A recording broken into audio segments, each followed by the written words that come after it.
Following the unexpected death of his wife, Ohio single-parent Matt Cox was left to take care of his 10-year-old daughter Bethany alone. Sadly, Bethany's mother passed away at the young age of 36 from an undetected congenital cardiac ailment. Welcome to USA Stories Channel. Do not forget to subscribe and activate the bell button to receive all new updates. Now let's go to the story. Matt, who was left to handle motherhood by himself, relied largely on his parents' assistance, which was sometimes reinforced by his tense relationship with his in-laws. Despite her father's steadfast love and care, Bethany struggled with a deep feeling of loneliness after losing her mother. In an attempt to make up for the lack of a mother figure, Matt lavished Bethany with love, maybe going too far at times, a typical mistake made by single parents trying to fill the gap left by a parent who has passed away. At first, Bethany seemed to be able to handle her sadness well. She kept a positive attitude and did well at school. But as she grew older, there was a discernible change in her actions. Bethany was originally a kind and outgoing youngster, but she started acting more aggressively. The principal of the school became worried and called Matt to talk about her behavior. Matt was taken aback by Bethany's sudden change in behavior, as he struggled to accept that his daughter was not the naive youngster he had thought her to be. Without the direction and encouragement of his late wife, Matt found himself struggling to manage the difficulties of being a single father while navigating Bethany's turbulent teenage years. After hearing the sobering story of Bethany's worrisome conduct from the school administration, Matt found himself toggling between amazement and dismay. Matt realized that he had a responsibility as a father to address the problem head-on, no matter how challenging it might be, despite the horrible reality that was playing out in front of him. The principal's description of Bethany's development into a disruptive force in the school community struck a deep chord with me. The once respected student had turned into a cruel abuser who cruelly inflicted mental suffering on her peers. When Matt saw how serious his daughter's offenses were and how much of an effect they had on other people, his heart fell. Despite being ashamed of Bethany's behavior, Matt decided to deal with the matter head-on. He saw the seriousness of the principal's worries and agreed that Bethany's conduct ought to have repercussions. Matt was unsure of how to proceed, but he was unwavering in his resolve to bring responsibility and order back. Matt was given a clear wake-up call when the principal announced Bethany's interim expulsion and subsequent suspension from the bus. It served as a stark reminder of how quickly he needed to step in and help his daughter get back on the right track. Matt steeled himself for the difficult road ahead as they left the principal's office, resolved to face the challenges of motherhood head-on. "Mr. Cox, we need to talk to Bethany about her behavior on the school bus. Her classmates are distressed as a result of her behaviors, and such conduct is not acceptable," the principal firmly remarked. "As a result, she will be suspended from using the bus service for 1 week, making it clear how serious the matter was. I wholeheartedly concur with your choice, Mr. Principal. Bethany will get the discipline she needs. As her parent, I accept responsibility and promise to see to it that the necessary steps are made to stop it from happening again." Matt firmly said, "Bullying is wrong, and I won't allow my daughter to continue with this kind of conduct." His eyes shifted to Bethany, who stayed silent during the exchange. When Matt got home, he tried to figure out why his daughter was acting the way she was. He approached Bethany with a composed expression, trying to get a sense of her feelings and behavior. "Loveheart, I'm having trouble understanding why you're behaving in this manner. You have always been gentle and caring. What worries you? Do you have anything you would want to share with me?" And though he begged her sincerely, Bethany would not respond to her father's questions.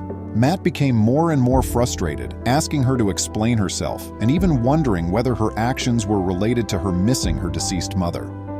However, Bethany remained silent and distant despite his efforts. Matt was frustrated and disappointed at the same time as he faced the stillness. "Bethany, I've always supported you and given you anything you required. Why are you acting so hostilely toward your classmates? Is Mom to blame for it? Are you missing her? Please have a conversation with me." However, Bethany remained silent, leaving Matt to struggle with unsolved concerns. and the disturbing conclusion that his daughter was becoming more inwardly focused and unresponsive to his attempts to reach out. Seeing that trying to talk sense into Bethany's actions would not work, Mr. Cox took a firm action in reaction to her actions. He decided that during her week-long bus suspension, he would not drive her to school. He chose to make the disciplinary action public in order to emphasize how serious the consequences were. Notwithstanding the challenges of being a single father, Mr. Cox was not one to back down from adopting contemporary trends. Using his smartphone, he shared glimpses into his carpentry career and chronicled his everyday life with Bethany. "Bethany, we'll do things the hard way if you're unwilling to cooperate," Mr. Cox said, his tone indicating how serious the issue was. "You will do your homework and study at home while you are suspended. I won't be driving you to school in my automobile when the time comes to go back without the convenience of the bus." Bethany fiercely objected to her father's choice, expressing astonishment and dismay in her response. "Do you think I'll walk to school? That is really crazy. It's really cold outside. I need you to take me on a drive. You're my father," she cried out in a terrified voice. Mr. Cox reaffirmed his position with unflinching commitment, stressing the significance of learning accountability and the repercussions of Bethany's conduct. "As your father, I have the authority to determine how you'll attend school," he said. "You are being punished for your recent actions. Maybe it will teach you to be more understanding and appreciative of the benefits you have. That's the only thing involved." Mr. Cox left Bethany to think about what he had said, closing the door firmly behind him. She was left to face the consequences of her actions, anger still visible in her eyes.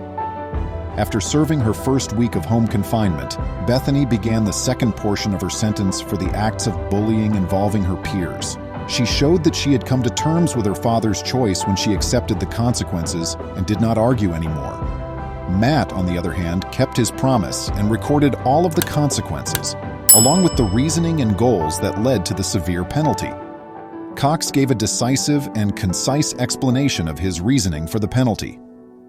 "When the school principal informed me that my daughter would be unable to utilize the school bus for a week, I saw it as an opportunity to instill in her a sense of gratitude and impart a valuable lesson for her actions," he said with conviction. He went on to emphasize the difference between rights and privileges in his speech. "A lot of kids consider the perks their parents offer, such school transportation, to be rights rather than privileges. My daughter is going to learn differently today. My goal is to lead by example and reiterate my dedication to addressing bullying in all its manifestations," he declared. Cox talked on how harsh the penalty was, making sure his daughter was safe in the icy weather and following her to see how she was doing. "In 20-degree weather, my daughter is walking 5 miles to school. Although there are others who may not agree with this method, it is a painful reminder of the luxury that comes with driving a car to school," he said. Cox stuck to his position in the face of possible criticism. "It's clear to me now, bullying is unacceptable, especially in my family," he said in a later post, which included a picture of his daughter's path with him following closely after. For Bethany and her father, the week was difficult, but in the end, the result was favorable. Later, Cox updated his article to reflect on the insightful lessons his daughter had learned and her fresh perspective. The fundamental message of Cox's approach, which some may find harsh, remains unmistakable. Parents need to step in when their children participate in bullying behavior. While schools are vital in tackling these kinds of problems, parents' responsibility is just as important in enforcing rules and encouraging modifications in behavior. As she served her sentence, Bethany thought back on what she had done and how it affected other people. She apologized sincerely to her professors, fellow students, and the principal of the school. In addition, she made amends with her father and resolved to go to counseling in order to deal with her behavioral problems.